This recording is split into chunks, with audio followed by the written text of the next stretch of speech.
గుంటూరు జిల్లా మొత్తం కష్టమేనా? ఏపీలో ఉమ్మడి గుంటూరు జిల్లాలో వైసీపీ అధినేత ముఖ్యమంత్రి జగన్కు ఆశలు లేవా? ఎన్నికల్లో రాష్ట్ర వ్యాప్తంగా మరోసారి తిరుగులేని ఘన విజయం సాధించి అధికారంలోకి వస్తామని చెప్తున్న గుంటూరు జిల్లా విషయంలో జగన్ ఎక్కడో సందేహాలున్నాయా అంటే అవునని చర్చలు వైసీపీ వర్గాల్లో వినిపిస్తున్నాయి. ఉమ్మడి గుంటూరు జిల్లాలో బాపట్ల, నరసరావుపేట, గుంటూరు పార్లమెంట్ స్థానాలతో పాటు 17 అసెంబ్లీ సీట్లున్నాయి. జగన్ పాలనలో రాజధాని అమరావతిని వికేంద్రీకరించారు. రాజధాని అంతా విశాఖపట్నం తరలించారు. దీంతో అమరావతి ఉద్యమం ఇక్కడ చాలా గట్టిగా నడిచింది. దీనికి తోడు నరసరావుపేట ఎంపీ లావు శ్రీకృష్ణతో పాటు కొందరు కీలక నేతలు పార్టీలు మారిపోయారు. రాజధాని మార్పు ప్రభావంతో పాటు జనసేన, తెలుగుదేశం పార్టీ పొత్తు నేపథ్యంలో ఈసారి ఉమ్మడి గుంటూరు జిల్లాలో కూటమి అభ్యర్థి నుంచి వైసీపీ గట్టి పోటీ ఎదుర్కొంటుంది.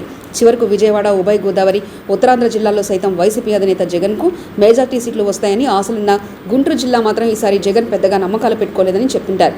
వైసీపీకి కంచుకోటలుగా ఉన్న గుంటూరు, తూర్పు నరసరావుపేట, బాపట్ల, మాచర్ల నియోజకవర్గాల్లో ఈసారి వైసీపీకి గట్టి పోటీ తప్పలేదన్న నివేదికలు జగన్ వద్దకు ఇప్పటికే వచ్చాయి.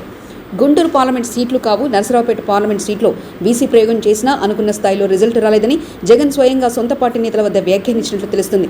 అటు పొన్నూరు, చిలకలూరుపేట లాంటి చోట్ల కాపు నేతలతో జగన్ చేసిన ప్రయోగం కూడా పెద్దగా వర్కౌట్ కాలేదని కూడా జగన్ సొంత పార్టీ నేతలతో అన్నట్లుగా కూడా బయటకు లీకులు వస్తున్నాయి.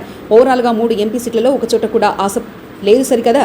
అసెంబ్లీ సీట్లలో 3-4 చోట్ల గట్టిగా పోటీలో బయటపడతాం అన్న లెక్క తప్ప అంతకుమించి ఇక్కడ జగన్కు పెద్దగా ఆశలు లేవు అని టాక్.